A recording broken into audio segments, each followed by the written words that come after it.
Venga, continuamos entonces por la parte del tema en la que estábamos, que era la parte del diseño de los esquemas de mando.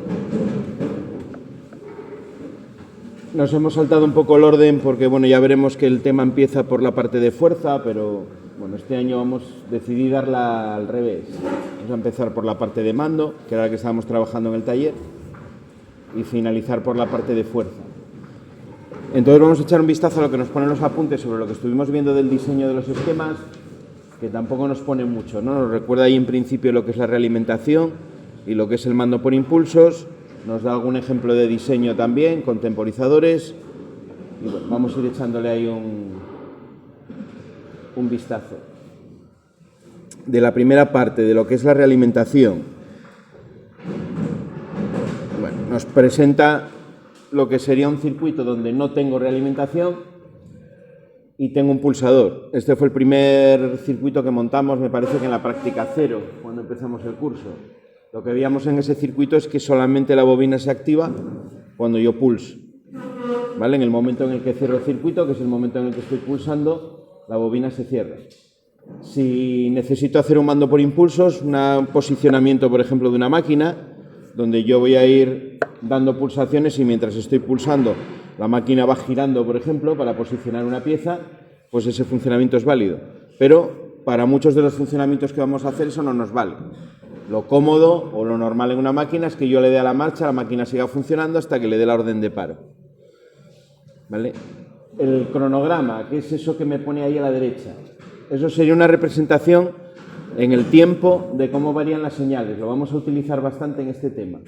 Si en el eje horizontal imagináis que está el tiempo, en la vertical estaría la activación o desactivación de la señal correspondiente que aparece escrita a la izquierda.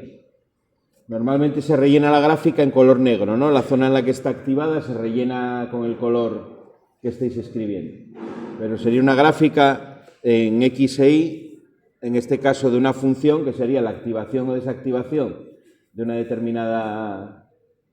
determinado dispositivo, que puede ser un pulsador, puede ser la bobina, como en este caso, representado respecto al tiempo, ¿no? Que es lo que tengo en la horizontal. Vale. Se utilizan mucho en esta parte de mando de lógica cableada ese tipo de cronogramas. Y luego en autómatas y demás también veremos que se utiliza. Por ejemplo, en el relé programable, en el manual del fabricante, de los fabricantes, para explicaros cómo funcionan los bloques, se suele hacer con un cronograma de ese tipo. Porque, bueno, como son funciones que normalmente dependen del tiempo, es la mejor manera de ver cómo van variando. Bueno, si necesitamos entonces hacer lo que decíamos, que era mantener la señal, necesitamos ese circuito que era el que habíamos analizado ya en las pasadas clases, ¿no? El de marcha, paro, realimentación. Ese es el circuito principal que tenéis que recordar de cara a la mayor parte de ejercicios que vamos a hacer. Ya visteis que se basan principalmente en eso.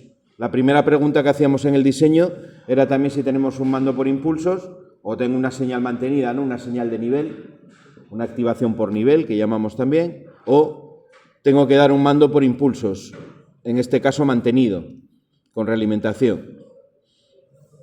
Tomada esa decisión inicial, si en la mayor parte de casos que voy a tener que hacer el relé autoalimentado, pues ya me planteo condiciones de marcha, condiciones de paro, enclavamiento e incompatibilidad, ¿no? Que eran las funciones que habíamos visto. Bueno, aquí en los apuntes os lo explica también con detalle y os pone el cronograma que correspondería con ese circuito. S2 en este caso sería la marcha. Fijaros que con la subida o con la activación de la señal S2 tengo activación en la salida. En las señales, esta zona o este momento de tiempo donde la señal cambia de 0 a 1 se suele llamar flanco de subida o flanco positivo. Entonces diríamos que con el flanco positivo o flanco de subida de S2 tendría también un flanco de subida, una activación de K1. ¿Vale? Es justo en el momento en el que pulso. Y luego, con el flanco de subida o con la activación de S1, tendría la parada, tendría un flanco de bajada, que es como se llama ese cambio de 1 a 0, en la señal K1. Flanco de subida, la señal pasa de 0 a 1, o de desactivado a activado. Flanco negativo, la señal pasa de 1 a 0. Estas líneas discontinuas que os unen los flancos es para indicar justo el instante en el que se produce la variación de la señal. ¿Vale? ¿Veis las líneas ahí? Que están justo donde coincide el flanco de una señal con el flanco de otra. ¿Hasta aquí lo tenéis más o menos claro qué fue lo que estuvimos haciendo en el diseño? ¿Se entiende lo que son las condiciones de marcha, lo que son las condiciones de paro? Porque es la base. Si no entendemos eso, luego para hacer los ejercicios de diseño ya visteis que está complicado. Una regla no escrita, pero que es recomendable a la hora de diseñar circuitos, hacerlo lo más sencillos y lo más previsibles que podáis. Sencillos, que tengan una estructura que se interprete fácilmente. Si puedo hacer que se vean las marchas y los paros claramente, mejor que mejor. Sencillos y previsibles en el sentido de que si necesito poner algún relé auxiliar de más y el esquema va a ser más claro, más fácilmente interpretable, es mejor. ¿Vale? Por ejemplo, hay veces que voy a tener un contacto conmutado que yo puedo ponerlo en medio del circuito, que me pase una rama, otra rama, y hay veces que vale más ese contacto conmutado, ponerlo con un relé auxiliar y utilizar los contactos de ese relé auxiliar como órdenes de marcha y órdenes de paro. Muchas veces cuando un componente va a hacer más de una función y tiene un contacto conmutado, es mucho mejor separarlo en el esquema, alimentar un relé auxiliar y con los contactos del relé auxiliar dar las órdenes oportunas. Suele dar bastante claridad a la solución. Eso es importante cuando diseño una instalación desde el punto de vista del mantenimiento final. Pensar que esa instalación va a tener que mantenerla y va a tener que reparar una eventual avería una persona que no sois vosotros y tenéis que ponérselo fácil para que pueda interpretar el esquema. Tenéis que hacérselo previsible. Es decir, que él enseguida puede imaginarse cómo está hecha la instalación, incluso si no tuviese el esquema delante. ¿Vale? Que lo normal es que lo vaya a tener, si es una instalación que tiene mantenimiento, pero puede darse el caso de que no lo tenga. Pues bueno, ponérselo fácil a esa persona. Aquí es uno de esos campos donde la creatividad tampoco aporta mucho, ¿vale? Las cosas se hacen de una determinada forma y conviene hacer que otras personas puedan prever cómo lo has hecho, ¿vale?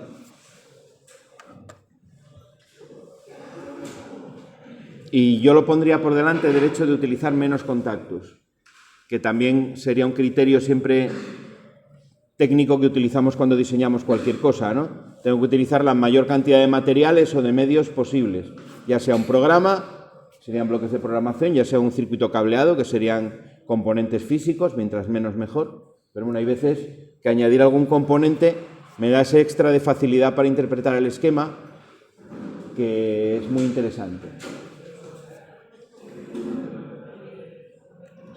Bueno, en los apuntes os compara también justo debajo lo que sería en este caso la marcha prioritaria. Como comparación, simplemente para que veáis que ese funcionamiento que tenemos en el circuito anterior lo puedo conseguir también con este circuito. ¿Cuál es la diferencia? La diferencia entre paro prioritario, que era el anterior, y marcha prioritaria, es lo que sucede cuando yo pulso la marcha y el paro a la vez.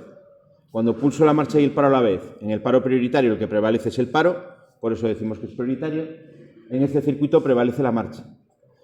El reglamento de seguridad de máquinas expresamente me exige que en las máquinas tengo que tener el paro prioritario, es decir, tengo que optar por un esquema como el anterior. Por eso es el que siempre vemos en todos los ejercicios, ¿no? Nos salen todos los ejercicios. Este de aquí está bien que lo conozcáis para saber lo que no podemos hacer en el caso de una máquina, ¿vale? Pero bueno, que sepáis que funciona exactamente igual, aunque por reglamentación de seguridad no debería de hacerlo en ningún caso. Tenéis los circuitos expresados ahí también con ecuaciones lógicas, ¿vale? Que está bien, bueno, para ver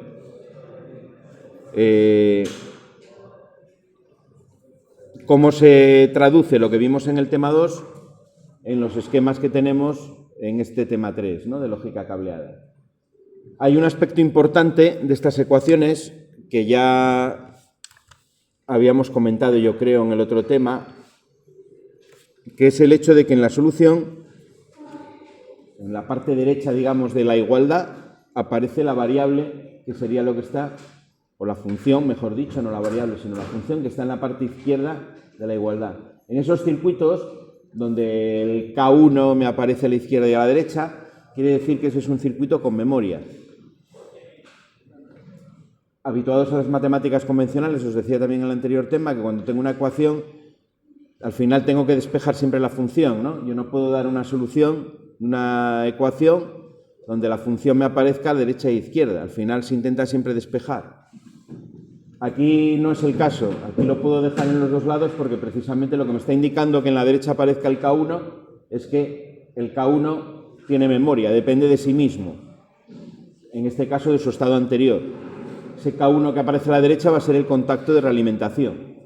Fijaros que en el que está marcado por figura 364 hace referencia al paro prioritario. Veis que aparece el S1 negado, que sería el paro, multiplicando, es decir, en serie, con el paralelo, la suma lógica de S2 y K1. Ese circuito sería el primero que vimos, ¿no? El de paro prioritario. Mientras que la figura 365... la ecuación que me pone ahí sería la marcha prioritaria. En este caso tenía la marcha en paralelo con el serie del paro y la realimentación. ¿Vale? Me da lugar a dos ecuaciones distintas que funcionan casi exactamente igual, con esa diferencia de la prioridad, ¿no? Que tengo en la figura 364 tenía el paro y en la 365 la marcha. Bueno, esa era... En las prácticas del principio, que no lo habíamos visto todavía, y os dije que lo dejaseis en blanco, las ecuaciones que había que poner, ¿no? Se hacían de esa manera. Os lo pongo aquí porque hay gente que diseña basado en las ecuaciones, sobre todo gente que viene a lo mejor del mundo de la electrónica, les gusta mucho diseñar con ese tipo de ecuaciones. Yo cuando aprendí esto por primera vez, a mí me enseñaron a diseñar con las ecuaciones lógicas, en lugar de con función de marcha, función de paro, función de realimentación, que es parte de un planteamiento más eléctrico o de la función eléctrica que de la lógica que hay detrás del circuito, que cada uno como quiera. Yo me parece que la forma que os enseñé, la de marcha, paro, realimentación, es más útil, más fácil de entender, pero bueno, quien se apañe bien con las ecuaciones lógicas, también, ¿eh? Es una manera de hacerlo. La marcha es S2 y el paro es S1, sí. Esto hace referencia, yo creo, a los circuitos que tenemos justo encima, ¿no? Fíjate que S2 es la marcha, S1 es el paro, y en el anterior exactamente igual. S2 es la marcha y S1 es el paro. Bueno, esto yo creo que más o menos lo tenéis dominado. Bueno, luego os cuentan los apuntes lo que ya vimos del enclavamiento, ¿vale? Enclavamiento, que es la incompatibilidad, pero aquí lo llama, bueno, lo llama enclavamiento a las dos cosas realmente. Enclavamiento sería una palabra que me permite para, digamos, o me abarcaría, digamos, los dos conceptos, ¿no? El concepto de dependencia, cuando algo no puede funcionar si no funciona previamente otro receptor, o la incompatibilidad, que es que dos receptores no pueden funcionar a la vez. Se lo llama bajo el término genérico de enclavamiento. Bueno, ahí os expone los dos, tanto la dependencia, que lo tenéis en la figura de la izquierda, como la incompatibilidad, que la tenéis en la figura de la derecha. Esto también lo vimos en días pasados. Bueno, lo tenemos aquí en los apuntes como repaso, ¿vale? Y para que nos quede escrito y podamos estudiarlo. Bueno, y os lo pone ahí con letras, lo redacta. Relé o contactor no puede funcionar si no funciona otro previamente. Esto se consigue añadiendo el contacto abierto del primero en serie, eso sería la dependencia. Y el segundo caso, que sería la incompatibilidad, un relé o contactor no puede funcionar si está funcionando otro previamente, ¿vale? Yo a veces utilizo esa palabra enclavamiento, me habréis oído en el taller, en lugar de dependencia o incompatibilidad, porque el concepto de enclavamiento, digamos que lo abarca todo. No es enclavamiento, quiere decir que hay un ligazón entre los dos, que hay una unión entre los dos de algún tipo. Los dos tipos que podemos tener son esos de ahí. Con esas 5 funciones, las 3 anteriores y estas 2, podemos diseñar muchos circuitos.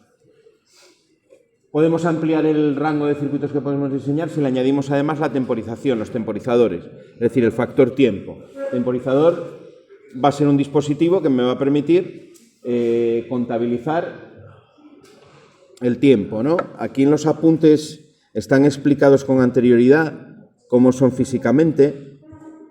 Quizás sea conveniente que los veamos un momento. Si vamos... Estos apuntes los tenéis en el Classroom, por si alguien se pregunta.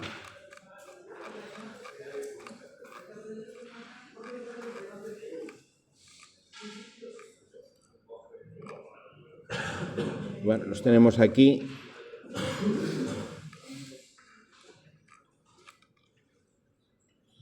Bueno, quizás lo más explicativo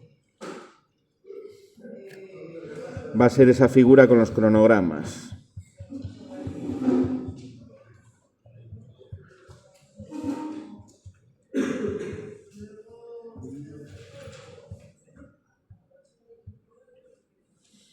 Esa de ahí.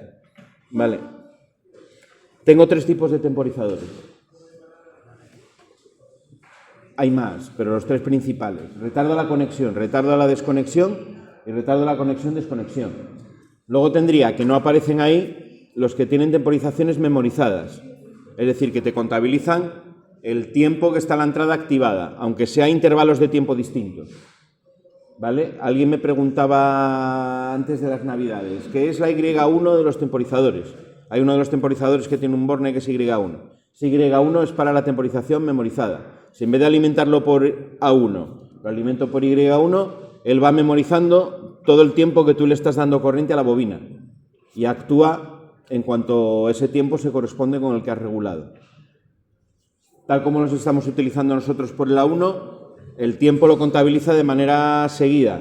Tú tienes que mantener la señal en A1 para que te llegue a temporizar, porque en el momento que le quitas corriente a 1, se pone a 0 el temporizador. Bueno, pues en el Y1, cuando es memorizado, él es capaz de recordar ese tiempo que tú le estuviste dando corriente y actuar cuando coincide con el tiempo al cual taraste el temporizador. Estos son los más sencillos, estos son los que necesitas mantener la señal, al menos en el de la conexión. Simbología. Tenéis ahí en la parte de la derecha, la bobina del retardo a la conexión lleva un aspa, un cuadradito con un aspa a la izquierda de la bobina. El retardo a la desconexión lleva un cuadrado completamente relleno en la parte izquierda de la bobina. Esa es la manera en la que distingo en la bobina el tipo de temporizador que estoy utilizando. Y luego en el contacto, los tenéis ahí en el medio, arriba. Los contactos de un temporizador a la conexión llevan una curva, ¿vale?, que se parece a una letra C de conexión, es la regla mnemotécnica para poder recordarlo. A mí también me lo explicaron en su día, que tenía que imaginar que era un paracaídas y que está retardando el movimiento, ¿no?, que coincide con la parte interior del paracaídas, es otra manera de verlo. Pero bueno, si asociáis la forma de la semicircunferencia con la letra C de conexión, pues ya sabéis que es un retardo a la conexión. Unido con una doble raya con el contacto. La doble raya significa lo mismo que la línea discontinua, significa una unión mecánica en la simbología. Quiere decir que ese contacto está ligado con el tiempo, ¿no? Es un contacto temporizado. Si hay espacio bastante, se puede hacer una línea discontinua, pero lo vais a ver más veces con la doble raya que con la línea discontinua. Tanto para el contacto abierto como para el contacto cerrado, tenéis los dos dibujados. Justo debajo tenéis el retardo a la desconexión. Y bueno, regla mnemotécnica, la curva está en sentido contrario, está como la curva de la letra D mayúscula, ¿no? La D de desconexión. Fijaros que la curva está en el mismo sentido, también es la regla para recordar. Si pensáis que es un paracaídas, pues fijaros que también va a retardar el movimiento hacia la izquierda del contacto, ¿no? Es decir, va a retardar la apertura en el caso del normalmente abierto o el cierre en el caso de normalmente cerrado. Esos serían los símbolos para el retardo a la desconexión. Ojo, porque hay temporizadores que tienen contactos temporizados y contactos instantáneos. Por eso tengo que utilizar el símbolo tanto en la bobina como en el contacto. En uno de los modelos que utilizamos en el taller tiene un contacto conmutado temporizado a la conexión y un contacto instantáneo. que puedo utilizarlo para realimentar el propio temporizador sin necesidad de un relé auxiliar. Así que ojo con ello, en los símbolos siempre hay que poner en el contacto el símbolo correspondiente al temporizador y en la bobina también, en los dos. ¿Cómo funcionan? Bueno, lo tenéis ahí, el cronograma, ¿no? La bobina por un lado y el contacto justo debajo. En el retardo de la conexión veis que desde el flanco de subida de la señal de la bobina, desde que le meto corriente a la bobina, pasa un tiempo y al cabo de ese tiempo el contacto maniobra, el contacto se activa. Si antes de ese tiempo yo dejo de meterle corriente a la bobina, el temporizador se pone a cero y no cuenta. El retardo a la desconexión, ese funciona diferente. La bobina y el contacto van a la vez, en cuanto meto corriente a la bobina el contacto se mueve, pero el tiempo empieza a contar desde el momento en el que le quito la corriente a la bobina. A partir de ahí el contacto sigue conectado durante el tiempo en el que yo haya regulado el temporizador. Es decir, sigue funcionando más allá del funcionamiento de la bobina. Y luego la conexión y la desconexión tienen las dos características, ¿no? Tendría una regulación para la conexión, es decir, la bobina se conecta más tarde, el contacto se conecta más tarde que la bobina y el contacto permanece un tiempo más allá del funcionamiento de la bobina. ¿Un ejemplo de eso qué sería?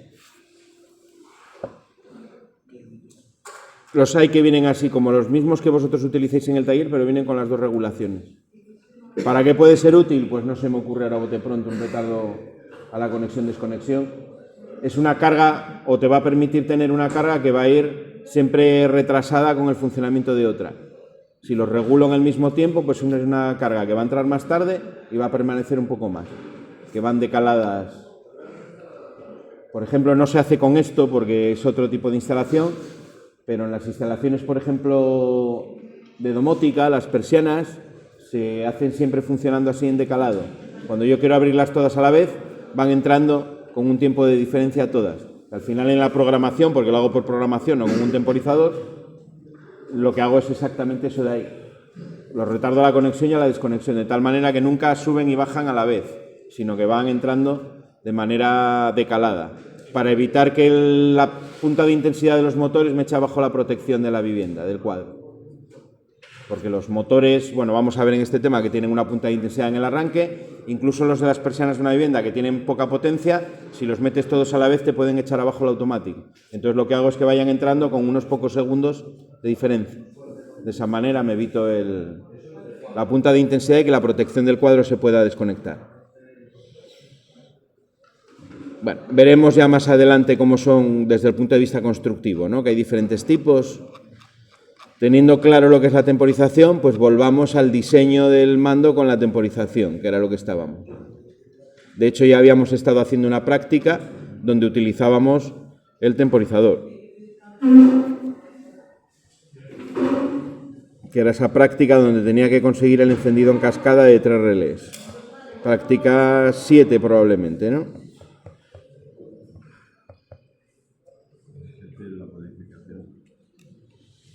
La modificación de la 7, exactamente. Bueno, nos propone aquí o nos muestra en los apuntes un ejemplo de diseño con temporizadores. Diseñar un circuito de mando que realice el encendido secuencial temporizado de 3 relés, K1A, K2A y K3A. La secuencia comenzará con pulsación en S2, pulsador de marcha, que activa el relé K1A. La secuencia de funcionamiento se describe en el cronograma de la figura 369. Bueno, me va poniendo ahí las señales de cómo van entrando todos de manera secuencial, ¿no?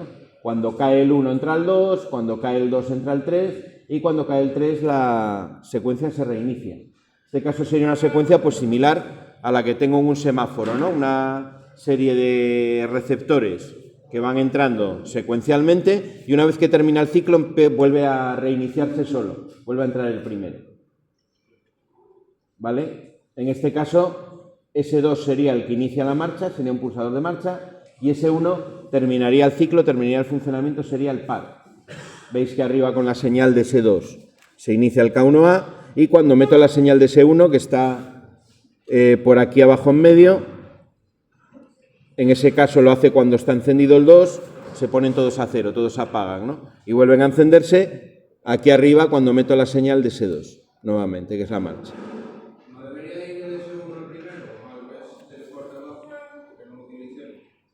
Es una cuestión de nombre, de cómo quieras llamarlos. Da igual que... Podría haberlo llamado S3 y S4. En este caso la marcha la llama S2, como en los ejemplos anteriores, y el paro lo llama S1, como en los ejemplos... Supongo que estará hecho por seguir esto de aquí, ¿no? Que S1 es el paro, porque lo dibujábamos primero en el esquema, y S2 la marcha. Bueno, la solución. Hacemos el análisis de marcha, paro, realimentación, que habíamos visto, ¿no? Ya en la parte de diseño, pues os pone un ejemplo ahí de cómo lo haríamos. Para K1A, ¿qué es lo que da la orden de marcha? El pulsador de marcha S2 o el temporizador del relé K3A. Cuando esté funcionando K3 voy a tener un temporizador que va a ser K3T, y ese K3T tiene que darle la orden de marcha al primero también, porque se reinicia solo el ciclo, ¿no? El paro del primero sería S1 o el relé K2A. El K1 se para cuando entra el 2, o con la orden de paro, que es un paro general.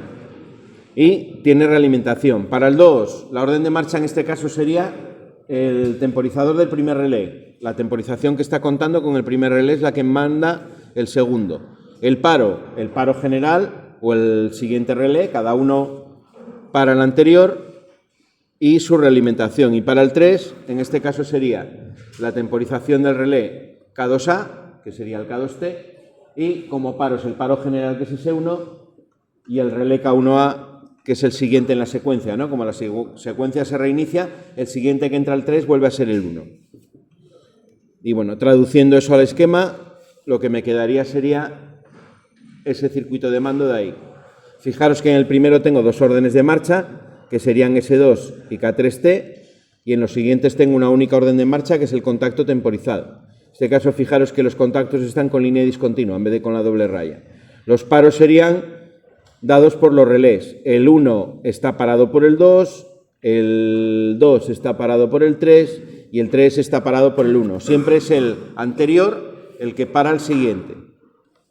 No, perdón, el siguiente el que para al anterior. El 1 lo para el siguiente, que es el 2 lo para el 3, que es el siguiente, y el 3 lo para el 1, que es el siguiente en la secuencia. De esa manera conseguimos esos relés que están continuamente entrando, ¿no? De manera secuencial. Es algo parecido a lo que hicimos en la práctica 7 en la modificación, pero en este caso con reinicio, para que se estuviesen continuamente reiniciando. ¿Vale? Necesitaríamos un tercer temporizador, claro, respecto a lo que hicimos en la práctica 7. Tengo que contabilizar también el tiempo del tercero para que se reinicie. De esa manera podríamos hacer algo similar a lo que es un semáforo sencillo, un único semáforo. ¿Y esto sería, esto es el cronograma que teníamos arriba? Sí, esto es exactamente ese cronograma de ahí. Vale. Y entonces, eso falta más que y entonces, ¿por qué, digamos, por qué hay un K1A y un K1T? O sea, no valdría simplemente con poner el K1T. Si tengo un temporizador que tiene contacto instantáneo de realimentación, me valdría solo con el K1T. Pero en este caso está partiendo del supuesto más general, que es que el temporizador no tiene contactos instantáneos, con lo cual necesito un relé auxiliar simplemente para memorizar. La función que tiene K1A es poder realimentarse y poder memorizar la pulsación de marcha y mantener el temporizador funcionando. Técnicamente se podría hacer con K1T. Si utilizo un temporizador que tenga contacto instantáneo, sí. El K1A prescindiría de él totalmente. De los dos modelos que tenemos en el taller, si utilizo el que es marrón más ancho, el que tiene la rosca delante grande, ahí podría utilizarlo sin relé auxiliar, porque tiene un contacto instantáneo. En cambio, con el estrechito, el de Schneider, el que es electrónico, con ese no tengo contacto instantáneo y no podría, necesitaría hacerlo exactamente como este, con relé auxiliar en paralelo. Ahí ya depende del componente que utilice. ¿Y cómo sé si tiene contacto instantáneo? Lo vas a ver, en cuanto lo cojas vas a ver el grande que tenemos, tiene un contacto que lo numera como 2324, que tiene la numeración ya de contacto instantáneo, por la numeración lo sabes. Ah, bueno, o sea, si no tiene numeración... Los temporizados acaban en los si es conmutado, la entrada acaba en 5, la salida cerrada en 6 y la abierta en 8. Los temporizados, igual que los térmicos, llevan el 5, 6, 7, 8 como numeraciones de los contactos. Y los normales llevan el 1, 2, 3, 4. Entonces, en ese tiene un contacto primero, que es el temporizado, que es 1, 5, 1, 6, 1, 8, y luego tiene un contacto que es 2, 3, 2, 4. Como acaba en 3, 4, yo ya sé que es instantáneo. Mientras que el electrónico, el finito, solo tiene un único contacto, 1, 5, 1, 6, 1, 8. Este sería para el caso general de que no tenga ese contacto instantáneo y tenga que utilizar un relé auxiliar.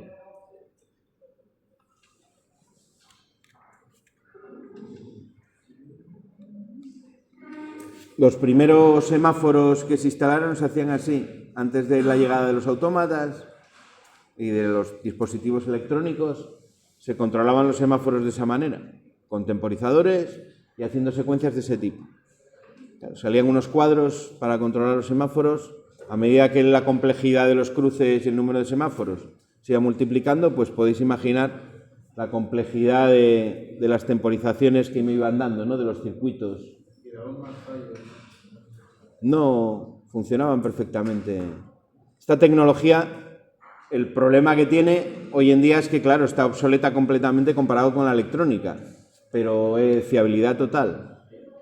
De hecho, a mí todavía me tocó estudiar en la escuela en ingeniería con profesores que decían que los autómatas que fallaban, que era electrónica, que la electrónica fallaba, que no iba bien, que era mejor este tipo de tecnología.